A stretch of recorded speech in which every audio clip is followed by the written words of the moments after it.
I'm Rod Smith from Awabakal, and I'm here with the one and only Mr. Stephen Oliver, and we're here to talk about all things tackling Indigenous smoking. Stephen, my brother, my long-lost friend, how are you? I'm good, my long-lost brother friend. That is great. Tiz. You've heard a lot about it. And here at Awabakal, we have our I'm Quitting program, which is to help our mob give up the smokes or even plant that seed. Yep. I hear you used to be a bit of a smoker. I did. And not just on the dance floor. No, never. Exactly, yeah, smoking up the way I was moving them cheeks real fast. See that smoke coming out. I used to be a smoker. I started when I was 14 years old. 14? 14. How? Well, it was a bit simple, like me being the idiot and always wanting to laugh, but I had friends who used to smoke, and I think some of them still do, but I'd started to, like, I tried it out with them one day, and I got the really bad head spins, and then because I had the head spins, and I was like, and all the mob were laughing, so then me, to get that laugh, I'd be there smoking up, and then next thing you know, I was addicted. So 14, just for the laughs. Just for the laugh. That's how it started. So how long? So what did you become, like a full-time smoker, or was it just on and off? Yeah, no. So I started. Well, I started when I was 14. I stopped when I was 19, but then I started again when I was 22. So in between that break, what had happened is that I was living in Perth and I gave up smoking. And then I moved to Brisbane. And then when I moved to Brisbane, I saw some friends who I used to smoke with. And when I would go and talk to them, they'd offer me a cigarette, and I would just like, one here and there, and then next thing again, ended up going from that casual to that full-time again. Let's just go back there. You said you stopped when you were 19. Why did you stop when you was 19? Because that's when I was mainly chucking myself around and dancing. So, yeah, but it was a fitness thing, like the choice, like, because I was going to be, you know how deadly I was at dancing, but Oh, so you wanted to take dancing more serious? Well, it was about that. Yeah, exactly. So you're looking more after your health. Well, it was thought need to stop. And it was the singing as well, because I was getting into music theatre and stuff like that. And so then, obviously, if you want that breath for when you're dancing around, and when you sing and dance, that's one of the hardest things to do because you're trying to breathe, while you're dancing, but then you're also trying to breathe while you're singing. And I mean, it wasn't even like just the fitness. I noticed when I stopped smoking, when I would sit next to someone on the train who'd just finished a cigarette, how strong that smell was. Like I didn't even, because when you're smoking, you don't notice that. You know what I mean? And then I was kind of like, wow, I can't believe how strong that was on my breath. So then I thought of all them times I'd be talking to man, and I was like, I've got shame for myself. What about? I hear a lot of people who say that once they've given up smoking, their taste buds also change. Oh yeah, food. Yeah. Everything tastes better. Yep. You taste everything. Well, it's almost like there's a numbness on your tongue to flavour when you're a smoker, and so it's almost like there's been a layer that's been lifted off your tongue and you're able to taste stuff. And that's what even with it's like that layer has been lifted off your tongue so you can taste stuff better. And it's like this blocked, like it's like your lungs are blocked, and then all of a sudden you just pull all the skunk out, and all of a sudden you've got room to breathe. Like that's So okay, so you stopped there, as you said. Moved to Brisbane, caught up with old friends, their old habit. Yep. How long did that last when you started again? Well, so 22, and I think about mid-30s, I tried giving up again, and then I went casual. Just on that, a lot of people do go casual. It's usually habits, like drinking. If you're going out for a social drink, or if you're going around to auntie, uncles, your friends, and it's just the norm that you do, isn't it?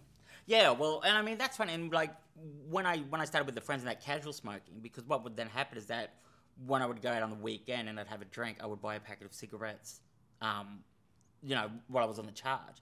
But then what would happen is that I'd still have a packet of cigarettes there sitting there, the next day. So then that just kind of started like just picking up then when I wasn't drinking. But then when I got to about the mid-30s and I wanted to give it up again, just because of, obviously like even getting older and just trying to stay fitter. But I tried the Champix. Yep. So I went on those. Some people, they were talking about how they had really bad experiences with them. I mean, I was okay in that sense, but I don't know whether that's because I already had Womba dreams. So I just didn't notice that I was having Womba dreams. But, whether that's the case or not. But what that did is that I ended up going casual again. And then what happened is I stopped drinking for 3 months. Yep.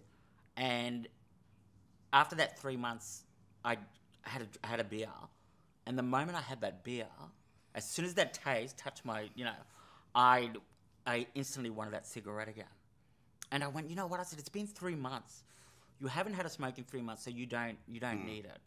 And so then, and that, honestly, like for a couple of months, like when I would have a drink on the weekend, that urge was still there to have that cigarette. Like, and that for me, that was more of a mental thing, I think too. Like it was kind of that, they went hand in hand, you know what I mean? So I just had to get myself used to having that sip without having that, smoke. So let's fast forward to the end.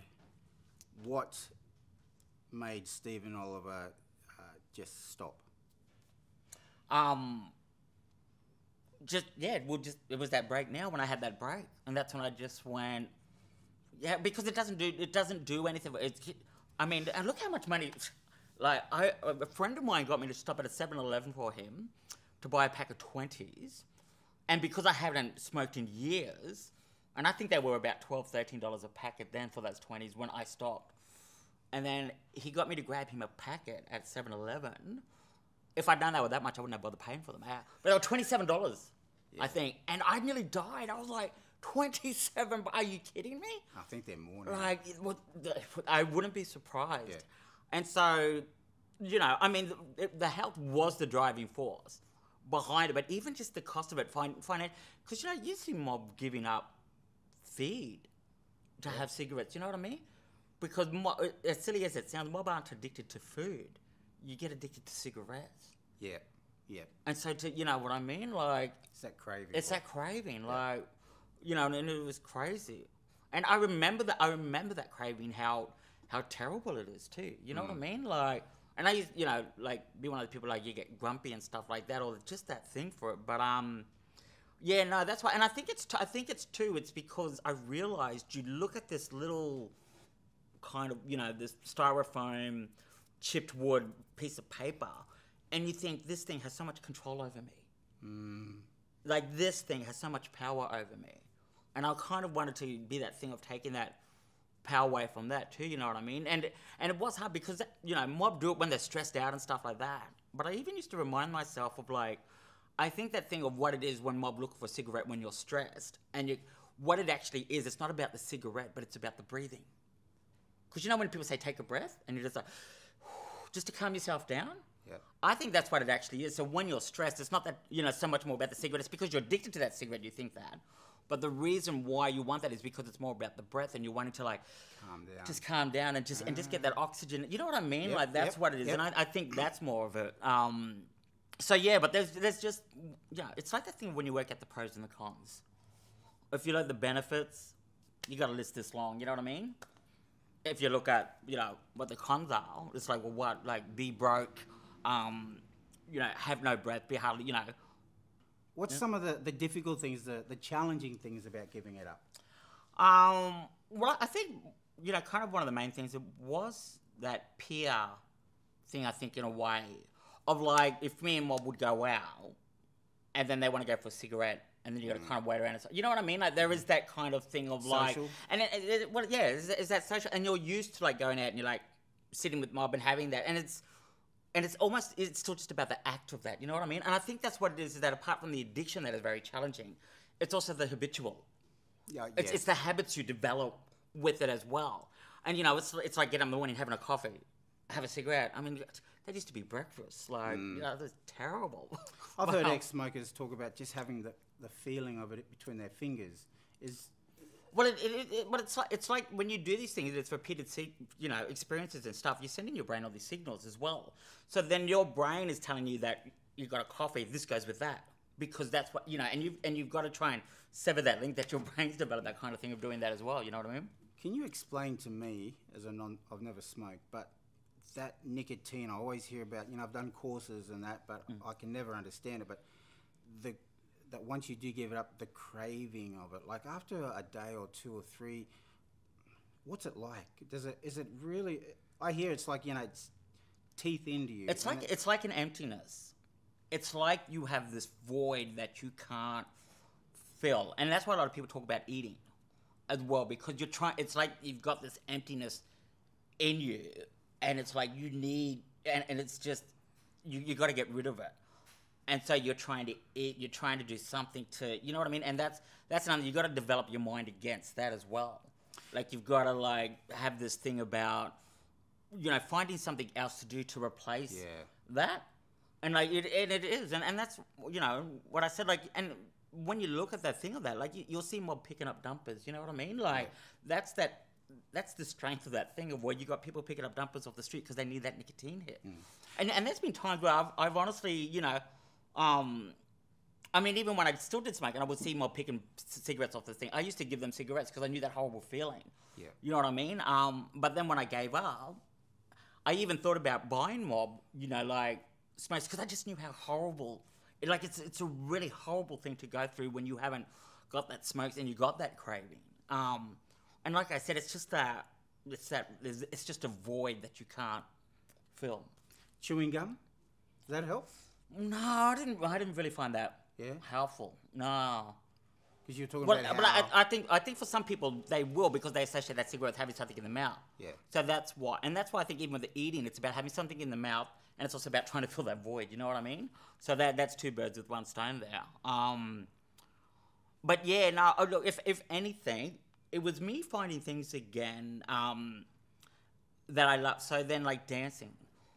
Like, if I would... And then you notice how much longer you'd be dancing for compared to before. And that was a little reward in itself, you know what I mean? Like I specifically remember one night when I was in Sydney dancing up to Don't Stop Till You Get Enough. And because that's a long song, you know what I mean? Like, and I remember just getting halfway through that song and then wanting to be leg up and stuff. But I specifically remember, and I was with Lainey Crombie. And I was dancing up to that song.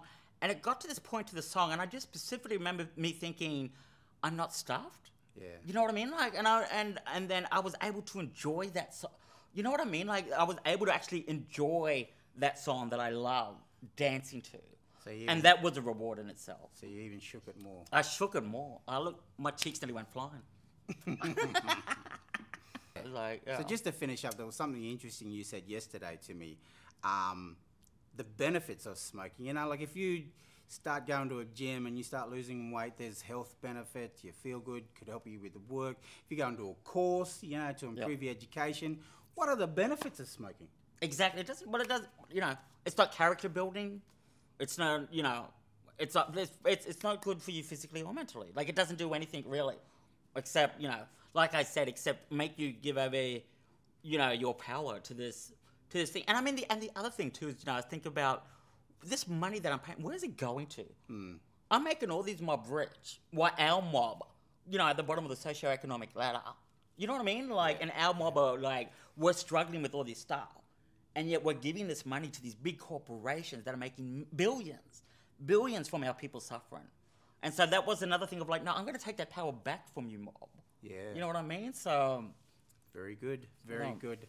Stephen, thank you very much for sharing your story and your life about tackling Indigenous smoking.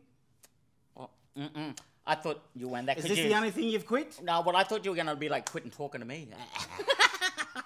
Thank you, the one and only Mr. Stephen Oliver. Bye.